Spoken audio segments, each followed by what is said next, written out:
making time, making memories.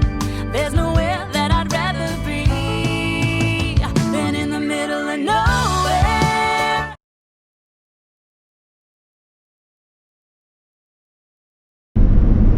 All right, and we are off. It's Friday, July 3rd, and this is day 1 of 10.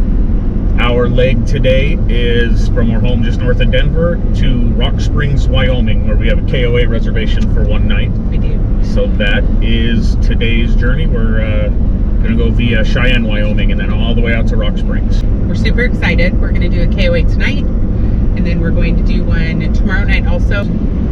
This whole vacation almost didn't happen. Yesterday was a very scary day as far as putting this vacation in jeopardy. Yeah, it was more stressful, not necessarily scary, because it would have all worked out in the end, but we would have been super pissed off and disappointed. Yeah. I was pretty sure that this vacation may not happen. For the first time since I bought this truck, started it up and I got a warning that there was water in the fuel and I needed to drain the filter, which I know is something that you can do from home. That's not in and of itself a big deal. It's about as easy as changing or adding windshield wiper fluid. So I did it and the light wouldn't go off.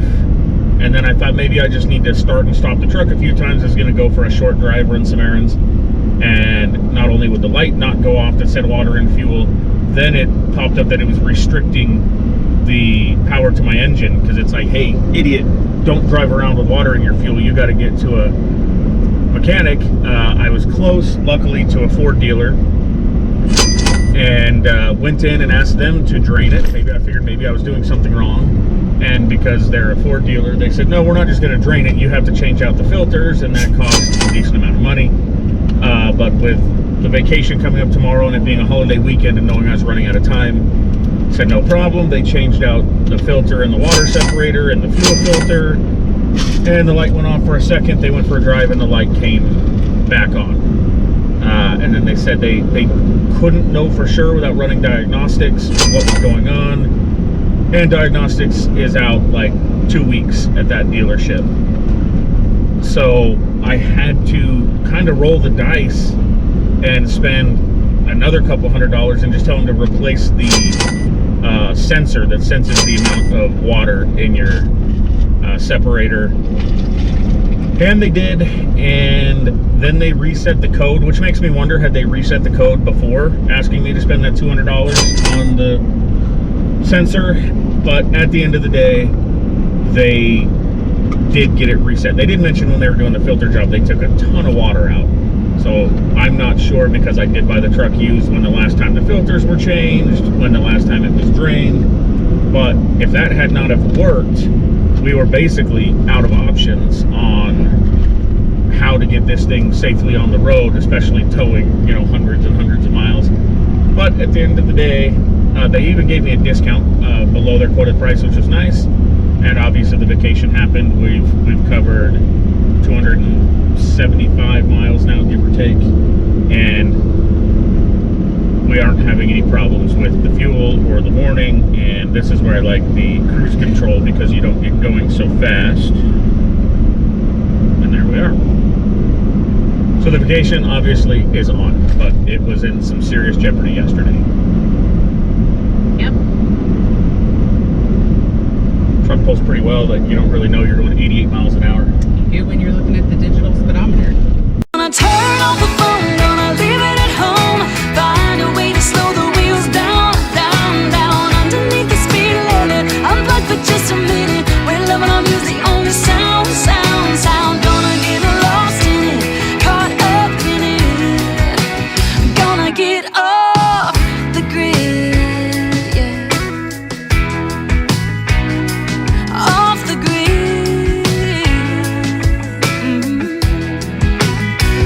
We're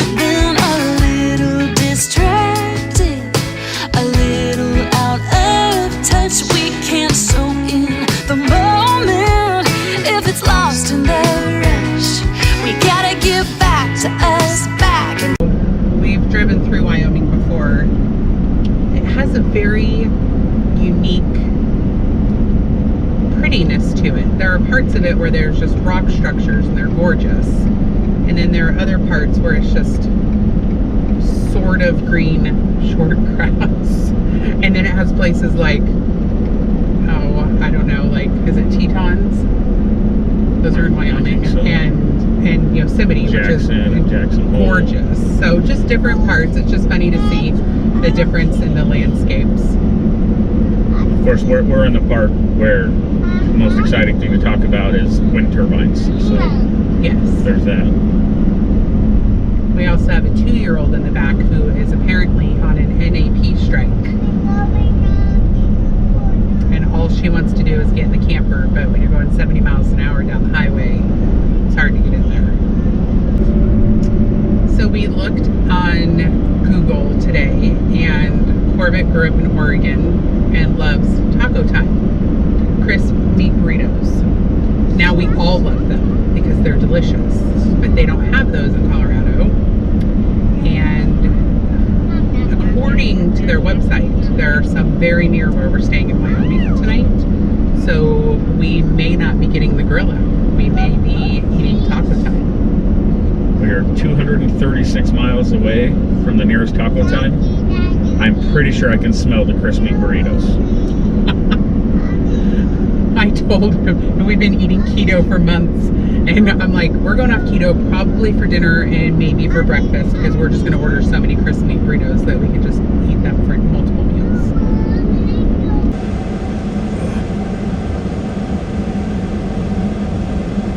Keto cookies are like pouring a handful of sand in your mouth. Yeah, but they're pretty tasty. It's tasty sand.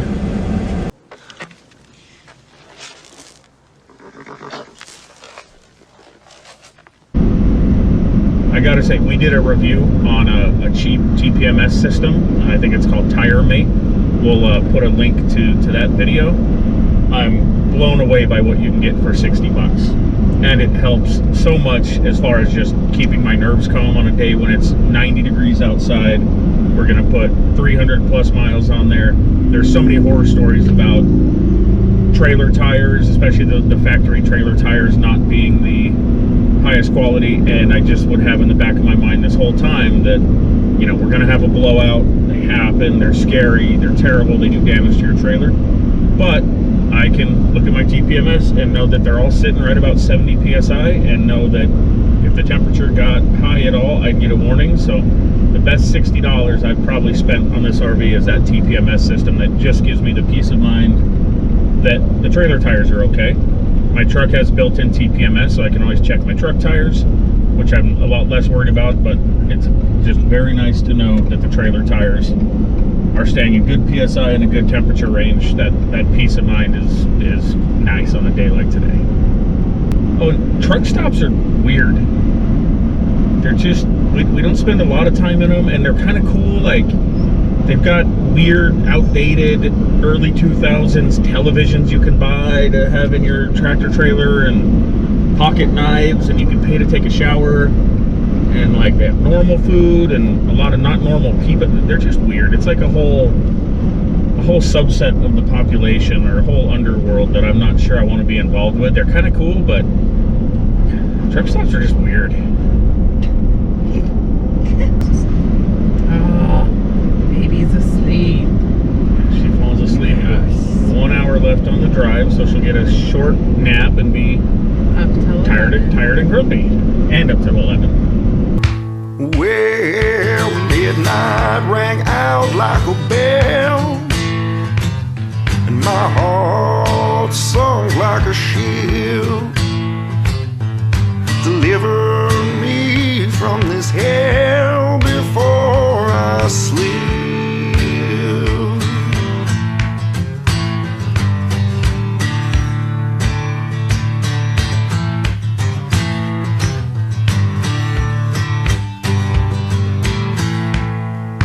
Well, my lungs can no longer breathe, and my legs can no longer run.